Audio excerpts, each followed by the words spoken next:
Chimney swifts are very tactile and affectionate.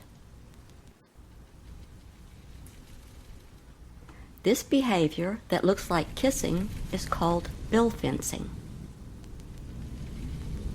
Both parents build the nest, both incubate the eggs, both brood the nestlings, and both feed the babies. It is very much a family affair with chimney swifts.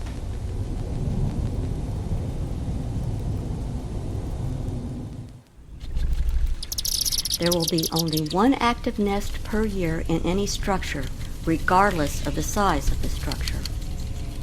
Chimney swifts build their nest with small twigs glued together with their saliva. Into a half-basket-shaped structure attached to the inside of a chimney, outbuilding, cistern, chimney swift tower, or other dark enclosed space with roughly textured walls. They snap a dead twig from the tip of a tree or bush with their feet while in flight,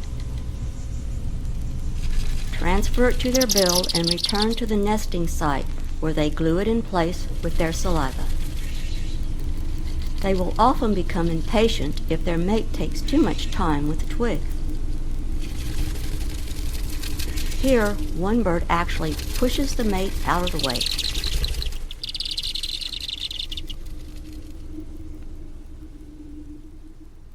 It takes about a week to build a nest large enough to hold the first egg. This is a precarious time since the nest is still small. Occasionally, the first egg is lost over the edge. One egg is laid every other day, and clutches range from 1 to 7 eggs. 3 to 5 is most common. Older literature states that all swifts mate on the wing. However, it is now believed that chimney swifts mate in the nesting structure, just below the nest. The male approaches the female, mates in a passionate flurry, and then flies up to sit on the nest. Brooding of the eggs begins when the next to the last egg is laid.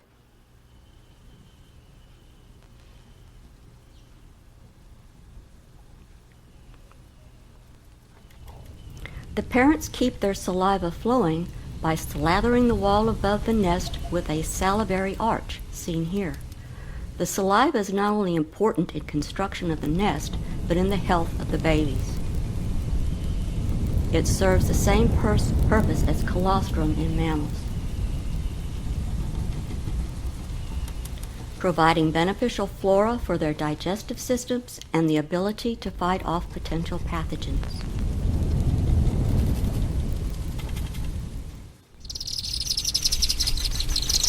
"18 to 21 days after incubation begins, the first egg will hatch.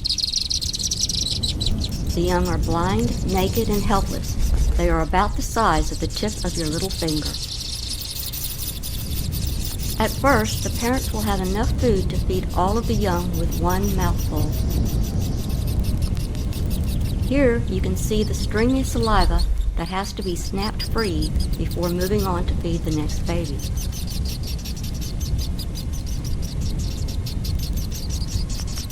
After all are fed, the parent will clean the nest of any fecal material and settle in to brood the babies.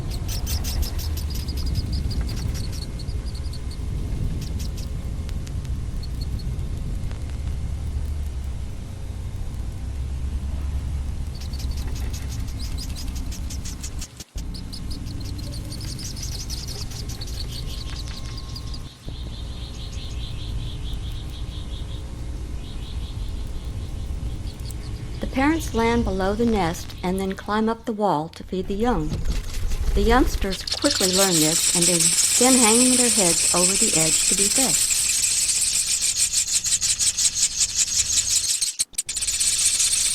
The eggs hatch 8 to 12 hours apart, so there is quite a difference in the size of the oldest and the youngest babies.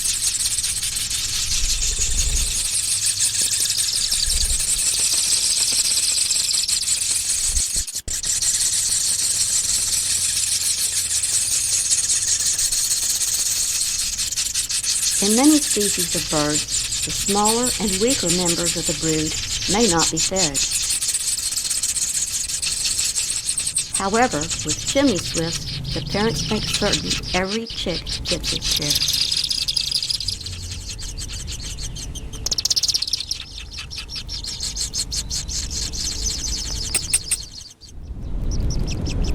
The wing feathers of young chimney swifts remain in sheaths and look more like quills than feathers until they are about 14 days old.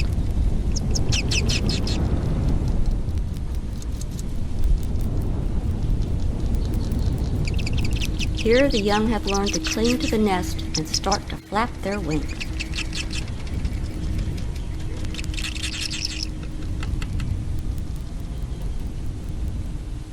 You can clearly see the age difference between the bird in the background, still pink and featherless.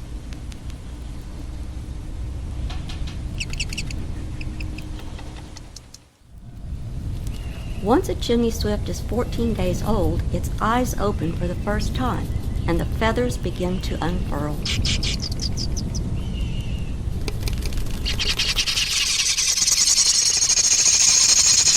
This transformation from a prickly lizard-like creature to a bird takes place nearly overnight. The bird on the front edge of the nest is building up its flight muscles. Its siblings, whose eyes are still closed, mistake the flapping for the wings of the parents coming in with food and begin their begging call.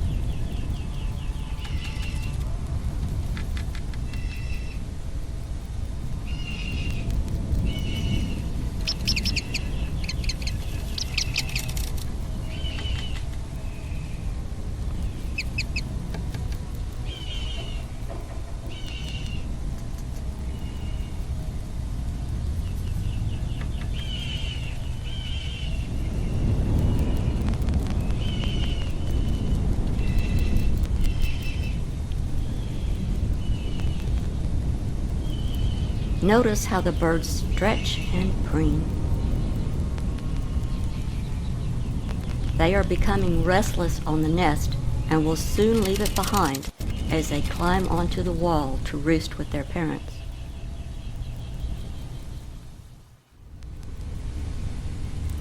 There is now just the youngest bird left on the nest, and it is about to leave to join its siblings. Once the babies leave the nest at about 21 days of age, they will never return. But it will be another week before they leave the nesting site for their first flight.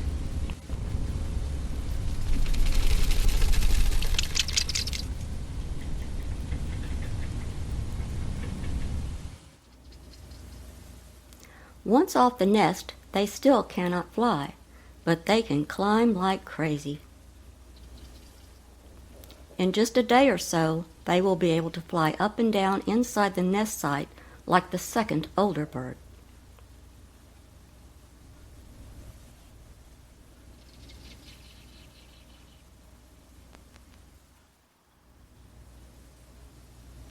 This is Puddin'.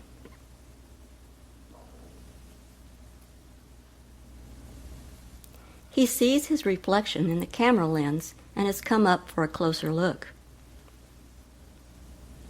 When he looks straight at the camera, notice how perfectly round and streamlined he is. At this age, young swifts do not like to be alone for long.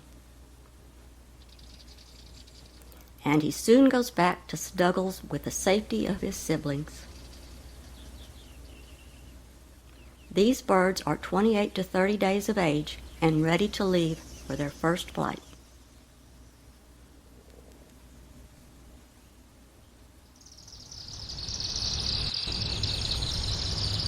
In the late summer, after all the baby chimney swifts have fledged, they start to gather in large flocks in preparation for migration.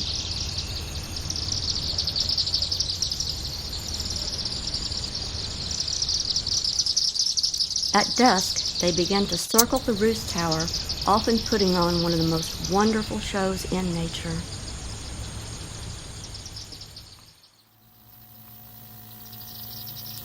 As the last light of day fades, they begin to dive into the tower to spend the night. Here, the camera is pointing straight down into the tower.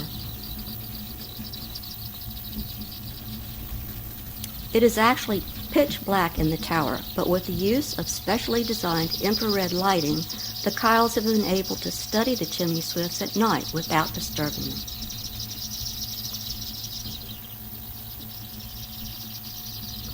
After the last swift has entered for the night, they clump up into tight groups with wings overlapping. Chimney swifts are restless sleepers.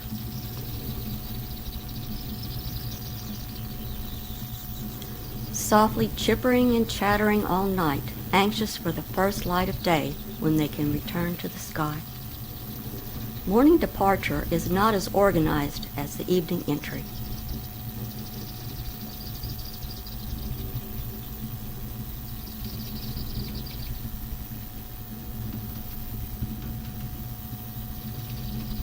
The birds jostle for position and leave sporadically.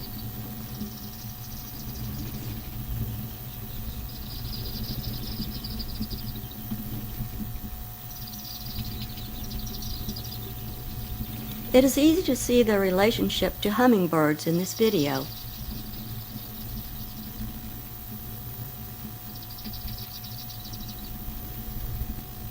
Notice how some of the birds fly straight up and down as well as forward and backward. Who will be the last to leave?